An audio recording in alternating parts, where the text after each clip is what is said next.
Hello everyone and welcome to another video. और आज का हमारा टॉपिक है कंपल्सरी लाइसेंस। ठीक है, कंपल्सरी लाइसेंस क्या है? कंपल्सरी लाइसेंस ऐसी ऑथराइजेशंस हैं जो गवर्नमेंट देती है टू थर्ड पार्टी, किसके लिए? ताकि वो बना सके, यूज कर सके या सेल कर सके किसी भी प्रोडक्ट को या प्रोसेस को बिना पेटेंट होल्डर की इंटरफेरेंस के। ठीक है, तो कंपल्सरी लाइसेंस क्या हो गया कि भाई एक लाइसेंस दे दिया। कैसे दे दिया? एक गवर्नमेंट ने एक लाइसेंस दे दिया थर्ड पार्टी को कि तुम कुछ भी बना सकते हो, बेच सकते हो या कोई भी प्रोसेस जो है उसको कॉपी कर सकते हो बिना पेटेंट होल्डर की इंटरफेरेंस के। ठीक है, अगेंस्ट होल्डर राइट्स के अगेंस्ट है, क्योंकि पेटेंट के राइट को तो ऑब्वियसली वॉयलेट कर रहा है, क्योंकि गवर्नमेंट ने ही उनको राइट दे दिया कि तुम कुछ भी कर सकते हो। दस only in national emergency and urgent situation. ठीक है, तो इसलिए सिर्फ या तो नेशनल इमरजेंसी में या फिर अर्जेंट सिचुएशन में सिर्फ इन्हीं दो कामों के लिए यूज किया जा सकता है, subject to terms and conditions के अकॉर्डिंग। ठीक है, तो ये हो गया हमारे पास कंपल्सरी लाइसेंस का सारा कंसेप्ट। ठीक है, कि क्या है, गवर्नमेंट ने ऑथराइज कर दिया थर्ड पार्टी को, पर तभी होगा अगर नेशनल इमरजेंसी या कुछ अर्जेंट सिचुएशन है तब। ठीक है, अब कौन किसको मिलेगा? ठीक है, कौन जो है किसको एक तरीके से ये कंपल्सरी लाइसेंस मिल सकता है? तो वो इंटरेस्टेड पर्सन होना चाहिए अंडर सेक्शन 2(1)(t), जो कि एंगेज है प्रमोशन में और रिसर्च में of patented work, plus anyone having licence. ठीक है, इंटरेस्टेड पर्सन हर वो इंसान है, या तो वो प्रमोशन में है, या फिर उसने उसकी रिसर्च करी है, या फिर कोई भी है जिसके पास क्या है, लाइसेंस है उस चीज का, उस काम को करने का। ठीक है, उन सबके पास जो है ये राइट अवेलेबल है। कब? More than 3 years after patent, मतलब पेटेंट जो है उसके 3 साल के बाद जो है वो मिल सकता है। ग्राउंड क्या है कि जो पब्लिक की रीजनेबल रिक्वायरमेंट है वो फुलफिल नहीं हो रही, हमें नॉन कमर्शियल यूजेज के लिए चाहिए, या फिर पब्लिक के पास जो है ये अफोर्डेबल प्राइस में और रीजनेबल प्राइस में जो है वो अवेलेबल नहीं है। ठीक है, क्या हो गया कि पब्लिक की रिक्वायरमेंट फुलफिल नहीं हो रही, नॉन कमर्शियल रीजंस के लिए इसकी यूटिलाइजेशन की जा रही है, और पब्लिक के लिए रीजनेबली अफोर्डेबल प्राइसेस में जो है वो अवेलेबल नहीं है। सिर्फ तभी हम कह सकते हैं कि भाई ये जो कंपल्सरी लाइसेंस है वो मिल सकता है। अब हम देखते हैं कि प्रोसेस क्या है कंपल्सरी लाइसेंस लेने की। सेक्शन 84 बताता है, section 84 of the patent act बताता है कि फॉर्म नंबर 17 में जो है वो अप्लाई करना है कि क्या नेचर है, किस ग्राउंड्स पर मुझे चाहिए, और क्या टर्म्स एंड कंडीशंस है, और क्या मैं वो जो टर्म्स एंड कंडीशंस है उनको सेटिस्फाई कर रहा हूँ या नहीं। ठीक है, फिर ये कहता है कि अगर मान लो प्राइम, सबसे पहला क्वेश्चन क्या आ गया, एप्लीकेशन डाल दी। ठीक है, मैंने डाल दी एप्लीकेशन। ठीक है, दूसरे आदमी ने कहा कि भाई तेरा तो ये जो एप्लीकेशन है वही वैलिड नहीं है, तेरा तो केस ही नहीं बनता। ठीक है, तो सबसे पहली चीज, क्या प्राइमा फेसाई केस बनता है या नहीं? अगर कोई कहता है कि नोट प्राइमा फेसाई केस, तो 1 महीने की उसे अपॉर्चुनिटी मिलेगी, और 10 दिन हियरिंग के बाद 10 दिन में नोटिस मिलेगा कि भाई अलाउ कर दिया गया है या रिजेक्ट कर दिया गया है, और पेटेंटी को पब्लिश किया जाएगा और नोटिफाई कर दिया जाएगा इस चीज को। ठीक है, ये कहाँ कहा गया है? रूल नंबर 96 में कहा गया है कंपल्सरी लाइसेंसिंग के बारे में। उसके बाद हमारे पास आ गया सेक्शन नंबर 87। सेक्शन नंबर 87 क्या कहता है? ये कहता है कि पेटेंटी जो है उसके पास नोटिस है टर्म एंड कंडीशन का, उसको 2 महीने की जो है वो अपॉर्चुनिटी दी जाएगी, जिसकी इस पूरे नोटिस की कॉपी एप्लीकेंट के पास जाएगी। फिर हियरिंग होगी, और उसके बाद या तो उसको मेंटेन किया जा सकता है या रिवोक किया जा सकता है। ठीक है, अप्लाई किया कि मुझे लाइसेंस चाहिए, उसकी एप्लीकेशन के बेसिस के बाद जो भी पेटेंटी है, ठीक है, जिसने जो है पेटेंट कराया है उसके पास नोटिस जाएगा कि ये जो आदमी है वो इस ग्राउंड पे तुम्हारा कंपल्सरी लाइसेंस क्लेम कर रहा है। फिर वो फिर वो हियरिंग होगी और उसके बेसिस पर या तो उसको प्रोवाइड कर दिया जाएगा या रिवोक किया जाएगा। अब हम देखते हैं कि किस किस ग्राउंड्स पर जो है क्या क्या जो ग्राउंड है वो नोटिस में मेंशन कर सकता है। ठीक है, सबसे पहले ग्राउंड्स अलग अलग तरीके के ग्राउंड्स हैं। ठीक है, grounds related to invention, invention कैसा होना चाहिए, फिर एप्लीकेंट कैसा होना चाहिए, और एंगेजमेंट जो है एंगेजमेंट कैसी होनी चाहिए कि भाई वो किस किस लोगों से मिला इस चीज को लेके, क्या उसने कोशिश करी इस चीज को लेके। सबसे पहले इन्वेंशन, इन्वेंशन का नेचर देखेंगे। क्या इन्वेंशन का नेचर ऐसा है कि कंपल्सरी लाइसेंस उसको दिया जा सकता है, फिर कब पेटेंट को दिए कितने साल हो गए, तो टाइम सिंस गिवन देखेंगे कि कितने साल हो गए हैं।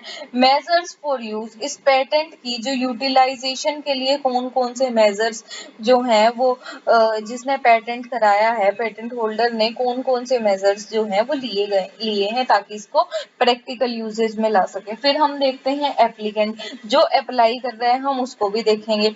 एबिलिटी टू वर्क होना चाहिए कि वो पब्लिक एडवांटेज के लिए इसको जो है यूटिलाइज कर सके, क्योंकि आफ्टर ऑल अगर हम किसी की राइट अगर वायलेट कर रहे हैं, देखो हमेशा लॉ का एक सीधा सा कंसेप्ट है कि कभी भी अगर individual rights versus public rights का मैटर होएगा ना, कि इंडिविजुअल और पब्लिक इनमें से एक को चूज करना है, तो हमेशा किसको चूज किया जाएगा, पब्लिक को चूज किया जाएगा। तो इसीलिए वो इसको पब्लिक एडवांटेज तक यूज कर सकता है और उसके पास रिस्क कैपिटल है इस पे लगाने के लिए और वो इस पे ऑलरेडी काम कर रहा है। ठीक है, ऐसा जो है वो एप्लीकेंट होना चाहिए। और एंगेजमेंट, सबसे पहले वो पेटेंटी के पास गया कि भाई मेरे को ऐसे ऐसे करके और मुझे ये जरूरत है, तो प्लीज आप मुझे लाइसेंस प्रोवाइड करो, पर फेल हो गया।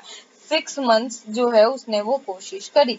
ठीक है, तो थर्ड क्या होगा, एप्लीकेशन। एप्लीकेशन के बाद नोटिस जाएगा, उसके बाद बताएगा कि कौन कौन से ग्राउंड्स थे, किन किन जो ग्राउंड्स है उसके बेसिस पे ये सारा जो कंपल्सरी लाइसेंस की एप्लीकेशन है उसको रेज किया जाता है।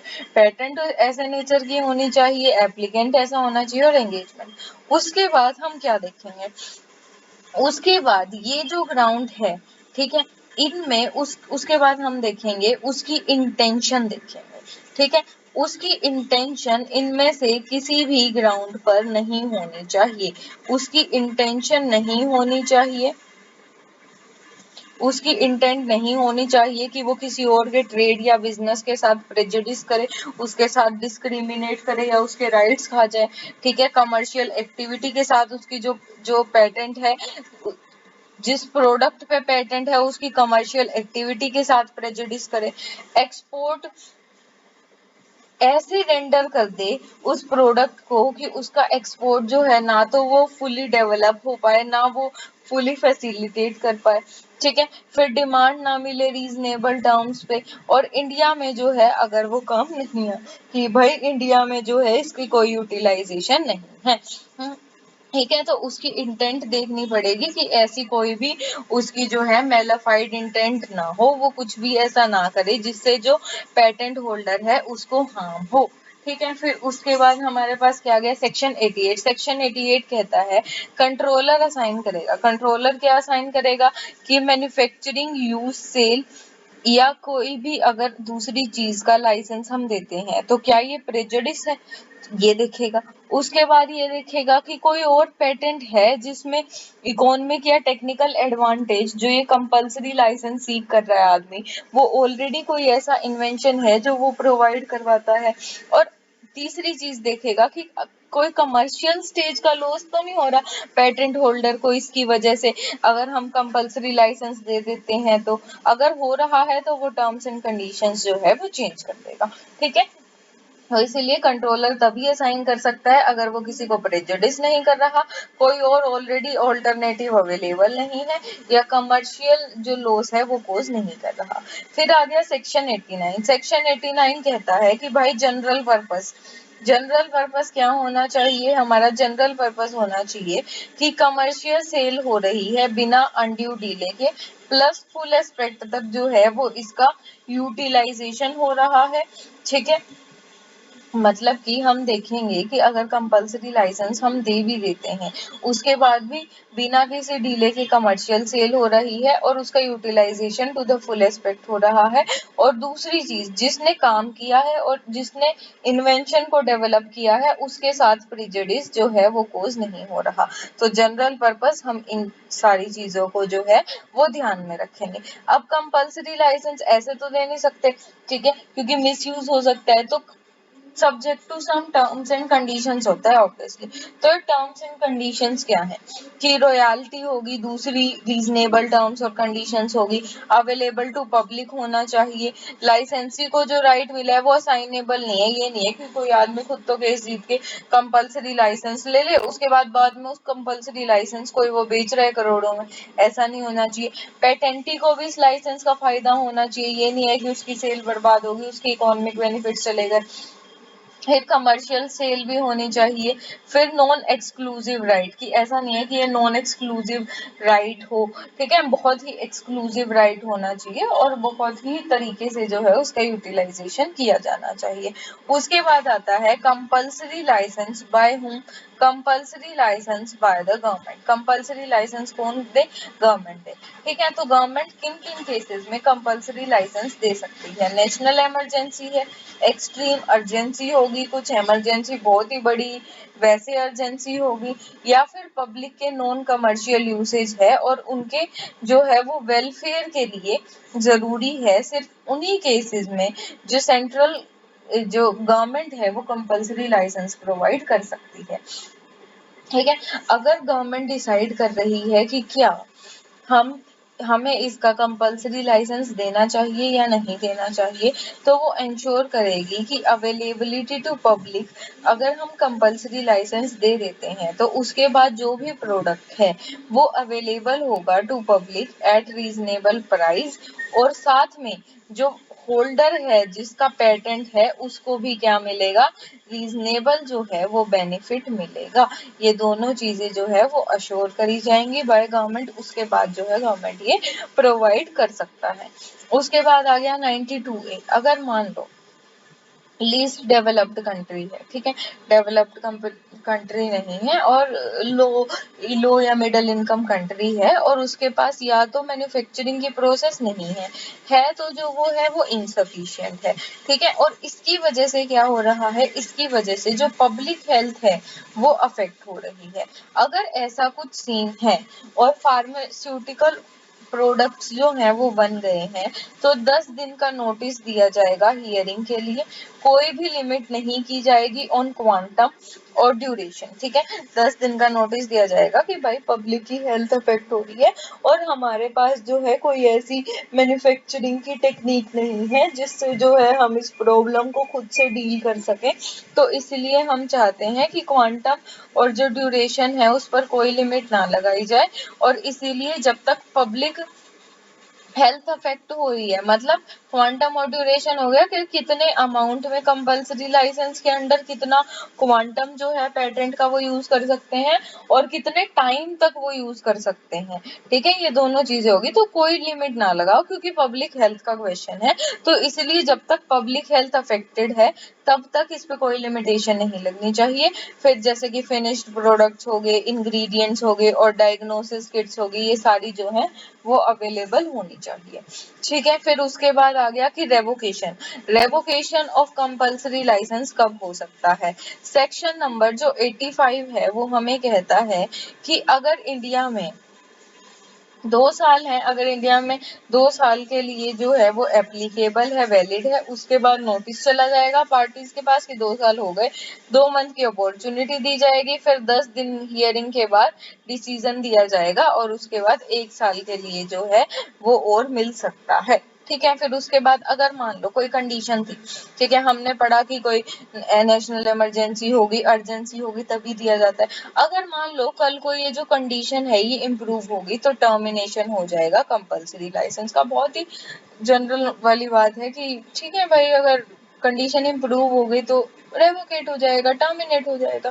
फिर सेक्शन 94 कहता है कि कंडीशन इम्प्रूव होगी, सर्कमस्टांसेस सीज हो गए जिनकी वजह से लिया था और कोई होप नहीं है कि वो फिर से हो जाएगा, तो ये जो है इसको हम टर्मिनेट कर देंगे। अगर होल्डर ओपोजिशन करता है तो वो कर सकता है, और कोई भी प्रेजुडिस नहीं होगा अगेंस्ट द पर्सन जिसको ग्रांट किया गया था। ठीक है, फिर लाइसेंसिंग ऑफ रिलेटेड पेटेंट।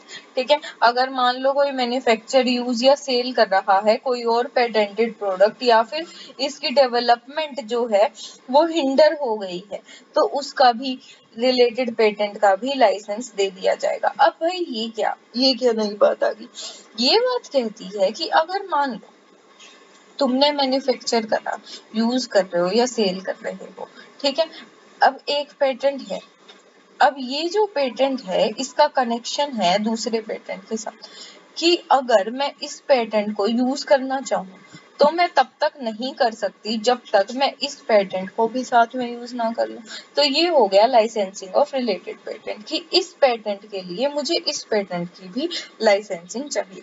अब अगर ऐसा कब होगा? ऐसा भी 3 सब्जेक्ट टू 3 क्वेश्चन है। सबसे पहले क्या प्राइमा फेसाई केस है, फिर उसके बाद क्या वो तैयार है अपना पेटेंट देने के लिए, क्या ये मेजरेबल कंट्रीब्यूशन जो है वो करेगा टू इंडस्ट्री, ये सारी चीजें देखी जाएंगी। उसके बाद 10 डेज की हियरिंग होगी और उसके बाद होगा। ठीक है, फिर अगर मान लो अब ग्लोबल लेवल पे भी कुछ चीजें आती हैं कि भाई डेवलपिंग है वो अलग है, क्योंकि मतलब ड्रग्स और मेडिकल हो गए वो ग्लोबल लेवल पे भी जो है ये प्रोवाइड किया जाता है। फिर इन्फ्रिंजमेंट कब होगी? इन्फ्रिंजमेंट है क्योंकि भाई देखो ये इन्फ्रिंजमेंट सीधी सीधी इन्फ्रिंजमेंट है। वैसे तो अगर मान लो कोई ऐसे गलत करके या कुछ ऐसा करके ले लेता है, क्योंकि होल्डर ऑफ जो पेटेंट है ना उसके पास एक्सक्लूसिव राइट है कि वो उसको बना सकता है, यूज कर सकता है और सेल कर सकता है। अगर कोई थर्ड पार्टी वायलेट करती है तो उसे हम इन्फ्रिंजमेंट कहेंगे। ठीक है, फिर उसके बाद आ गया जुरिस्डिक्शन। जुरिस्डिक्शन कितनी है? सेक्शन 104 कहता है कि court not less than district court की जुरिस्डिक्शन है, प्लेस जहां रेजिडेंट है या बिजनेस है या जहां इन्फ्रिंजमेंट हुई है वहां पे लेके। ठीक है, वैसे आई हैव स्टार्टेड एक नया टॉपिक फ्लो में, क्योंकि मैंने इसको बोल्ड करके नहीं लिखा था। तो कंपल्सरी लाइसेंस का टॉपिक हमारा यहाँ खत्म हो जाता है और उसके बाद ये नया टॉपिक इन्फ्रिंजमेंट का जो है वो स्टार्ट होता है। ठीक है, तो लेट्स एंड इट हियर। ये थी हमारी आज की वीडियो। हम अगली वीडियो में कवर करेंगे इन्फ्रिंजमेंट। ऐसी ही और वीडियोस के लिए बने रहिए, चैनल को लाइक कीजिए, सब्सक्राइब कीजिए। Thank you.